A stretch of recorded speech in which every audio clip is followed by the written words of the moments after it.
여러분, 1995년에 미국 피츠버그에서 좀 황당한 사건이 하나 있었습니다. 그 메가더 휠러라고 하는 이 중년 남자가 백주 대낮에 은행 두 곳을 털었습니다. 그런데 CCTV를 보니까 복면을 쓰지도 않고 얼굴을 가리지도 않고 심지어 은행을 나가면서 CCTV를 보고 씩 웃으면서 유유히 걸어 나갔습니다.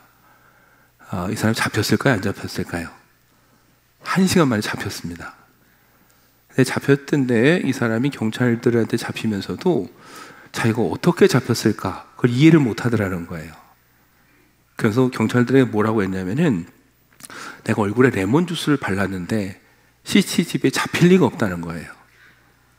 좀 이게 제정신이 아닌 것 같죠? 그래서 경찰도 다각도로 검사를 했답니다. 사고 능력이나 정신에 이상이 있는 거 아닌가? 정상이래요.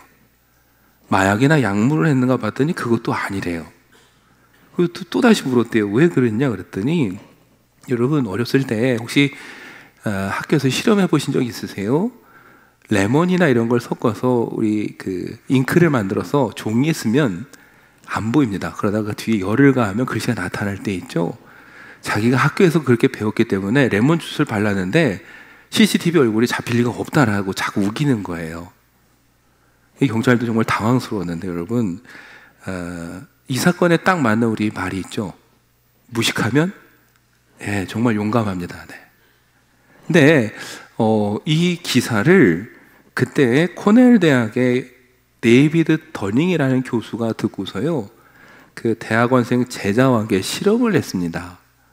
사람들이 왜 그 짧은 지식을 가지고 이렇게 때는 너무 무모할 정도로 행동을 할까? 그래서 대학생 45명에게 20가지가 넘는 논리 테스트를 하고서요, 이 점수가 중요한 게 아니라 학생들한테 물었답니다. 당신이 보기에 점수가 어느 정도 나오겠느냐?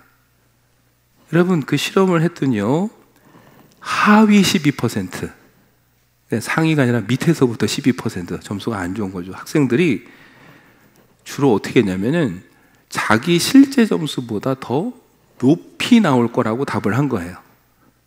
반대로 상위에 있는 학생들은 실제 점수보다 자기 점수가 안 나올 거라고 평가를 한 겁니다.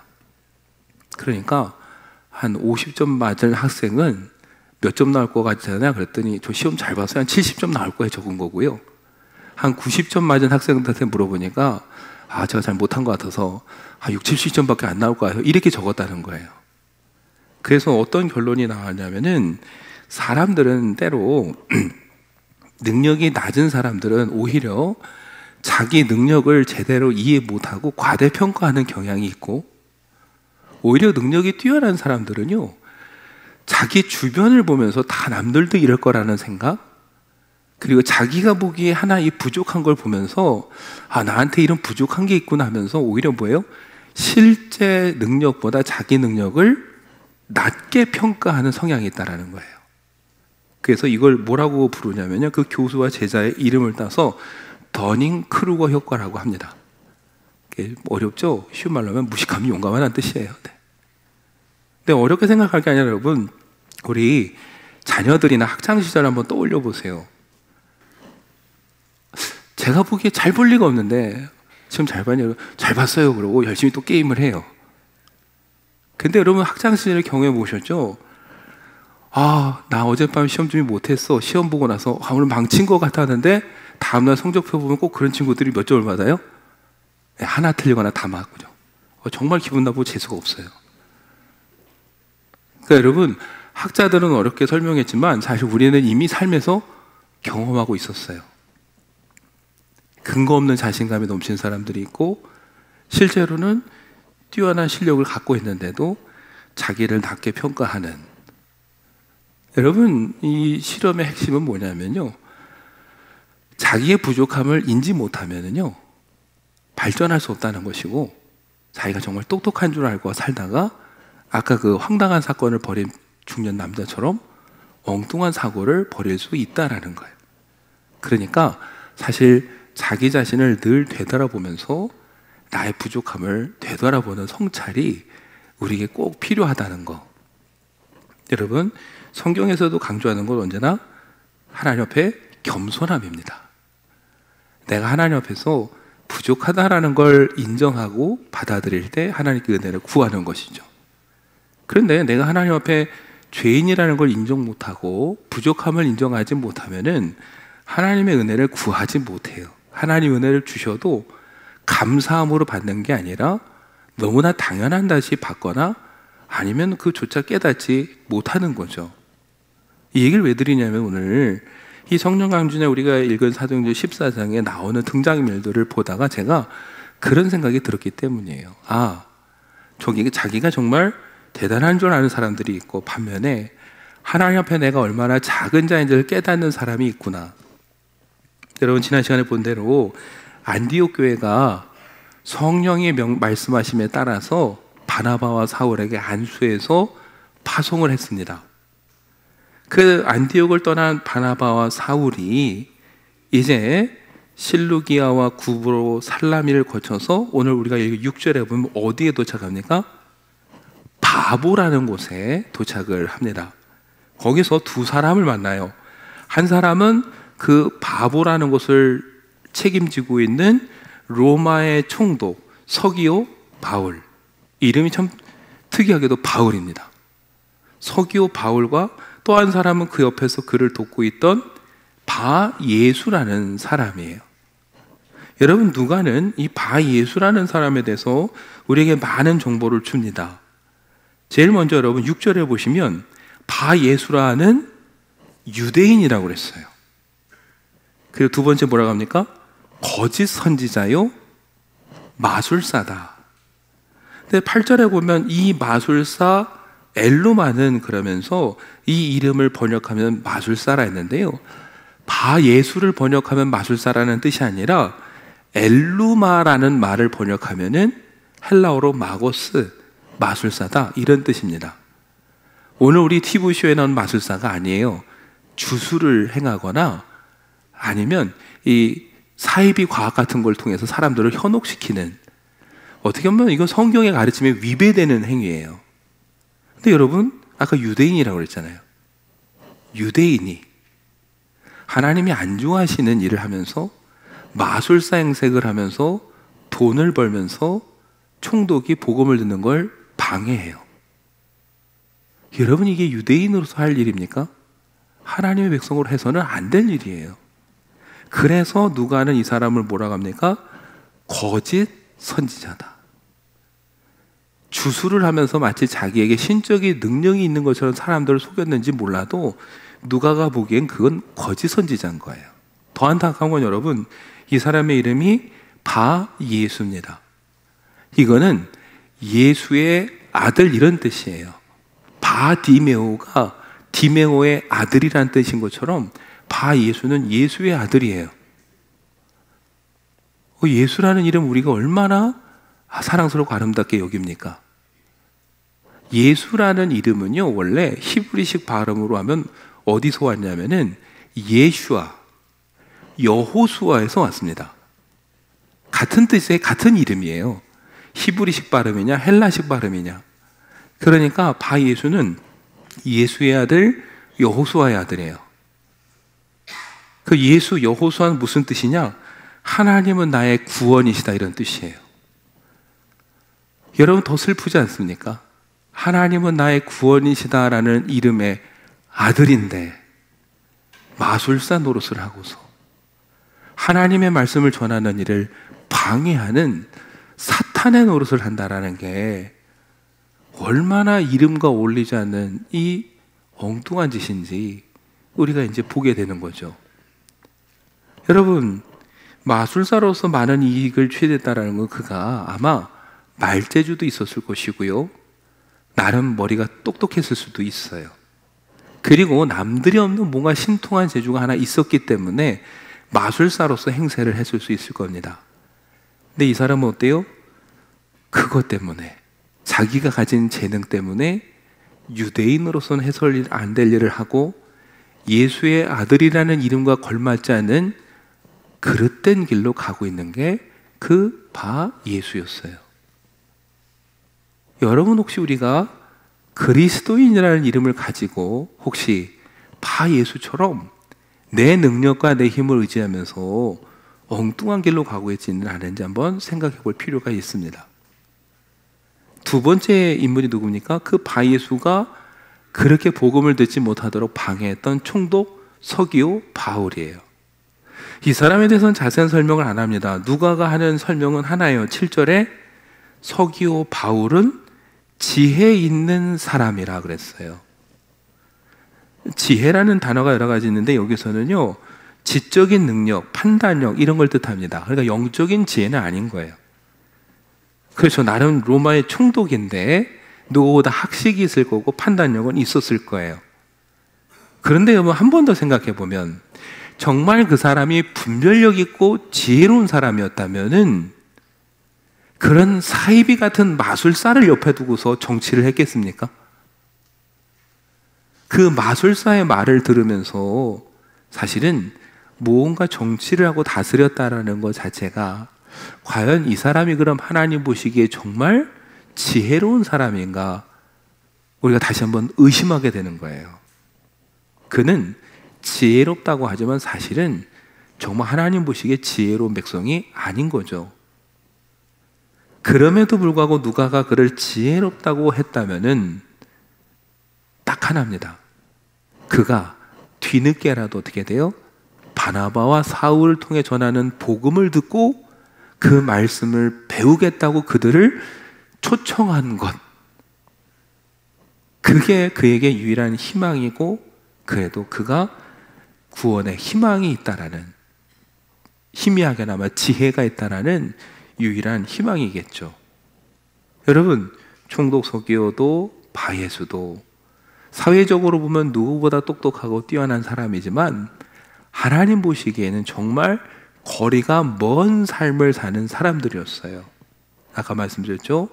그리스도인이라는 이름을 붙잡고 예수의 제자라는 이름을 붙잡고 혹시 우리가 그렇게 살고 있지는 않은지, 우리 스스로 많이 배우고 많이 안다고 해서 스스로 똑똑한 척 하면서 그러나 나중에 봤더니 하나님이 원하시는 길이 아니라 아주 인간적인 길을 우리가 가고 있지는 않은지를 이 두 사람을 통해서 한번 살펴봐야 되는 것이죠. 여러분, 바나바와 사울이 이 두 사람을 이제 마주하게 됐습니다. 이제 바울이 어떻게 하느냐? 우리가 그걸 봐야죠. 본문 9절에 보니까 뭐라고 합니까? 바울이라고 하는 사울이 성령이 충만하여 그를 주목했다 그럽니다. 바예수, 총독 옆에서 복음을 전하는 일을 방해하는 바예수를 주목해 봤어요. 그런데 중요한 건 그냥 인간적인 눈으로 본 게 아니라 어떻게 해요? 성령이 충만하여, 성령께서 주시는 분별력을 가지고 저 총독 옆에서 이 복음을 방해하는 자가 누구인지를 꿰뚫어 본 거예요. 그냥 단순히 내 일을 방해하는 사람 이게 아니라 성령의 감동을 통해 하나님의 일을 방해하는 이 사람이 누구인지 꿰뚫어 보는 것이죠. 그리고 그를 질타하면서 그에게 저주하고 심판을 말하게 됩니다. 여러분, 우리가 눈여겨볼 건 이제 이 9절의 말씀이에요.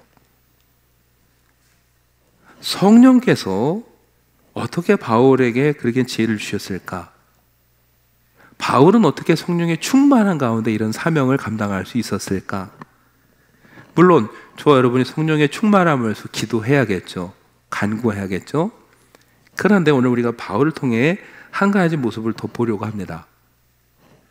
여러분, 오늘 9절에 보면 유난히 바울이라고 하는 사울이 이렇게 하면서 같이 부릅니다.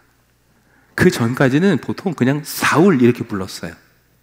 그런데 여기서부터는 바울이라고 하는 사울이, 그리고 뒤로 갈수록 이제는 사울이라는 이름 대신 바울이라는 이름으로 불리게 됩니다. 여러분, 인간적인 기준으로 보면요, 사울, 이스라엘 사람들에게는 첫 번째 왕의 이름이고 의미 있는 이름일 수 있지만요, 이게 그 시대에 선교하는 그리스나 로마 지역에서는 조롱당할 수 있는 이름이라고 해요. 여러 가지 의미에서. 그러니까 바울은 앞으로 선교할 지역 사람들에게 어떻게 하면 복음을 더 잘 전할 수 있을까 하다가 그들의 눈높이에 맞춰서 어떻게 보면은 자기의 이름도 바울로 불리게 하는 거예요. 원래 두 개였는지 아니면 이때 붙였는지는 학자들마다 의견이 분분합니다. 그러나 중요한 건 바울은 복음을 위해서 자기의 이름이 사람들한테 어떤 의미로 불려갈까 또 고민했던 사람이 바울인 거예요. 여러분, 이 사울과 바울의 이름의 뜻을 한번 우리가 생각해 봤으면 좋겠어요. 사울, 여호와께 구했다라는 뜻입니다. 바울은 그럼 무슨 뜻이냐? 작은 자라는 뜻입니다. 작은 자. 바울이 의도한 건 아니지만 여러분, 오늘 이 말씀을 듣다 저는 어떤 생각이 들었냐면은 스스로 지혜롭다고 하는 총독 서기오 바울도 아니고 스스로 가진 능력을 자부하며 의지했던 바예수도 아니고 바울에게 하나님이 은혜를 주시고 성령이 임하게 된 건 작은 자이기 때문에 주신 게 아닐까. 모두 다 하나님께 구합니다. 그런데 사울이라는 이름처럼 모두가 하나님께 구하는데 모두가 은혜를 받지는 못해요. 그럼 누가 은혜를 받느냐? 하나님 앞에 작은 자. 스스로 뛰어나고 똑똑하다고 말하는 사람이 아니라 하나님 앞에 섰을 때 저는 부족한 사람입니다 라고 말하는 사람이 성령의 충만함과 은혜를 받게 되는 거예요. 아니, 어쩌면 하나님께 정말 제대로 구하려면 뭐예요? 내가 부족하다는 걸 알아야 돼요. 그게 처음 말씀드린 거잖아요. 그걸 모르기 때문에 사람들은 자기가 똑똑한 줄 알고 자기가 다 옳다고 생각하는데 나중에 엉뚱한 길을 가고 있는 거죠. 여러분, 성경은 말합니다. 잠언 1장 7절에서 여호와를 경외하는 것이 뭐예요? 지식의 근본인데 미련한 사람들은 지혜와 훈계를 멸시한다 그랬어요. 하나님을 경외할 줄 알아야 돼요. 하나님 앞에 자기가 작은 자라는 걸 알아야 돼요. 그때 지혜를 얻게 되는데 미련한 자는 자기가 똑똑한 줄 알고 어떻게 해요? 지혜와 훈계를 무시합니다. 그러다 하나님부터 멀어지는 거예요. 예수님 한번 생각해 보세요. 예수님이 이 땅에 오셨을 때 제일 똑똑하다고 하는 사람들이 예수님을 배척했습니다. 누구보다 율법을 제일 잘한다고 하는 바리새인과 서기관들이 예수님을 배척했어요. 누가 예수님을 영접했습니까? 저는 죄인입니다 라고 고백하던 사람들, 주님 아니면 저는 길이 없습니다 간절히 매달리던 사람들, 그 사람들이 예수 그리스도 안에서 구원 얻었어요. 작은 자가 여러분 하나님께 은혜를 받는 거예요. 야고보 사도도 말합니다. 야고보서 1장 5절에 너희 중에 누구든지 지혜가 부족하거든 모든 사람에게 후히 주시고 꾸짖지 아니하시는 하나님께 구하라 그러면 주시리라. 우리가 얻으려면 구해야 돼요. 그런데 구하려면 뭐 해야 돼요? 내가 부족한 걸 알아야 돼요. 내가 지혜가 부족하다는 걸 알아야 하나님께 구하고 하나님이 주시고 주실 때 기쁨으로 받게 되는 거죠. 우리가 그것을 깨달아야 됩니다. 여러분, 한때 자기가 제일 똑똑한 줄 알았던 바울이 다메섹으로 가다가 떨어지고 앞을 보지 못하고 나서야 자기가 얼마나 미련한 자인지, 죄인 중에 죄인지를 깨달았어요. 공교롭게도 그리고 이방에 나가서 복음을 전하면서 자기 이름을 작은 자, 바울이라 칭했습니다. 그리고 하나님은 그에게 능력을 주셨어요.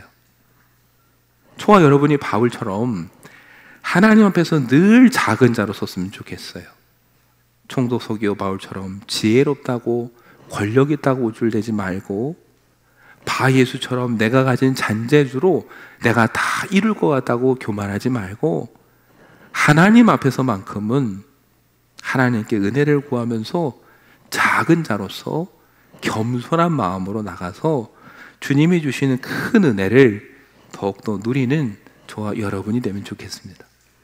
주님은 그 작은 자에게 성령의 충만함을 주셨고 그는 바예수를 꿰뚫어봤고 그가 그 바예수를 향해 하나님의 뜻을 거역하고 대적하는 그를 향해 거짓과 악행이 가득한 자요 마귀의 자식이요 모든 의의 원수요 주의 바른 길을 굽게 하기를 그치라 이렇게 단호하게 어떻게 돼요? 10절에서 선포하고 명령하는 거예요. 그건 자기의 힘과 지혜가 아니라 뭐예요? 성령이 주시는 담대함이자 성령이 주시는 능력이에요. 그리고 11절에 말합니다. 보라, 이제 주의 손이 내 위에 있으니 네가 맹인이 되어 얼마 동안 해를 보지 못하리라. 그랬더니 어떻게 돼요? 정말 보지 못하고 자기를 돕는 사람을 구했다라고 성경은 기록합니다. 여러분, 이게 다 바울의 능력이 아니라 성령의 능력이었어요. 그 성령의 능력이 우리에게 임하려면은 우리가 성령 앞에 작은 자가 되고 겸손한 자가 돼야 되는 거예요. 여러분, 근데 이 모습이 낯익지 않습니까? 그렇게 말하는 바울이 사실은 어때요? 한때 교만했을 때 그도 다메섹으로 가다가 떨어져서 뭐 어떻게 됐어요? 보지 못했어요. 그가 다시 눈이 떠졌을 때 비로소 바울도 세상을 다시 봤습니다. 바 예수가 그 다음에 구원을 얻었는지 회개했는지 우리는 알 수 없어요. 그러나 바울이 얼마 동안 보지 못하리라 라는 말을 놓고 보면은 바울에게 기회를 주신 것처럼 그에게도 기회를 주시지 않았을까 생각하게 됩니다. 중요한 건 바 예수가 어떻게 했는지 모르지만 12절에 그 놀라운 사건을 보고 총독이 어떻게 돼요? 그렇게 된 것을 보고 믿으며. 하나님은 하나님의 뜻을 대적하는 자를 징계하는 동시에 그것을 보고 지혜를 구하는 자를 깨닫게 하시고 은혜를 베푸시는 거죠. 더 중요한 건 그 다음입니다. 그 사건을 보고 그거 깨닫게 되고 믿게 됐어요. 그러나 그 총독 서기오 바울이 마지막에 정말 놀라고 깨달은 건 그 사건이 아니라 뭐예요? 12절 마지막에 뜻이 주의 가르치심을 놀랍게 여기느니라. 총독의 생을 결정적으로 바꿔놓는 건 그 사건, 그 기적이 아니라 말씀이었다는 걸 우리는 기억해야 됩니다. 성령이 우리와 함께 하시는 것도, 하나님께서 우리에게 가끔 기적을 보여주시는 것도 여러분 결국은 그 하나님의 말씀을 깨닫게 하기 위해서요. 저와 여러분이 그 말씀을 이해하도록 돕기 위해서 기적도 주시고 성령을 주시는 거예요. 그런데 우리가 기적과 성령의 능력에만 집중해서 말씀을 놓친다면은 그건 위험한 일이에요. 말씀이 육신이 되오신 분이 예수님입니다. 하나님은 그 말씀이신 예수님을 바라보고 깨닫기를 원했어요. 사람들은 기적만 보다 놓쳤습니다. 오늘도 우리가 그런 실수를 하지 않도록 여러분, 저와 여러분이 집중해야 되는 건 하나님의 말씀이라는 것을 꼭 기억했으면 좋겠습니다. 그 말씀이 우리 삶에 힘이 되도록, 그 말씀을 깨닫고 우리가 구원에 이르도록, 그러기 위해서 뭐가 필요해요? 성령의 도우심이 필요해야 되는 것이고, 그래서 우리는 성령의 충만함을 해서 이 오순절에 성령 강림절에 기도해야 되는 것이고, 그때 제자들의 눈이 밝아진 것처럼 우리도 하나님의 말씀을 새롭게 깨닫게 되는 것이죠. 그러려면 여러분, 하나님 앞에 어떤 마음으로 서야 된다고요? 작은 자로서 하나님 앞에서 나는 이만큼은 되겠지라고 딴 사람을 바라보면서 스스로 우쭐할 게 아니라 하나님 앞에서만큼은 내가 부족한 존재이고 바울처럼 지극히 작은 자라는 것을 인정하고 구할 때에 하나님께서 저와 여러분에게 놀라운 은혜를 주시리라 믿습니다. 그래서 하나님 앞에서만큼은 저와 여러분이 늘 작은 자 바울로 살아가고, 내 능력이 아니라 성령의 능력이 저와 여러분을 통해 나타나고 많은 사람들이 구원을 얻을 수 있도록 인도하는 여러분 그런 그리스도인 하나님의 백성으로 사는 삶이 되기를 바라고, 이제 이 한 주간 또 새롭게 시작하는 6월 한 달, 그 성령의 충만한 가운데 늘 믿음으로 승리하시는 저와 여러분 되기를 간절히 축원합니다.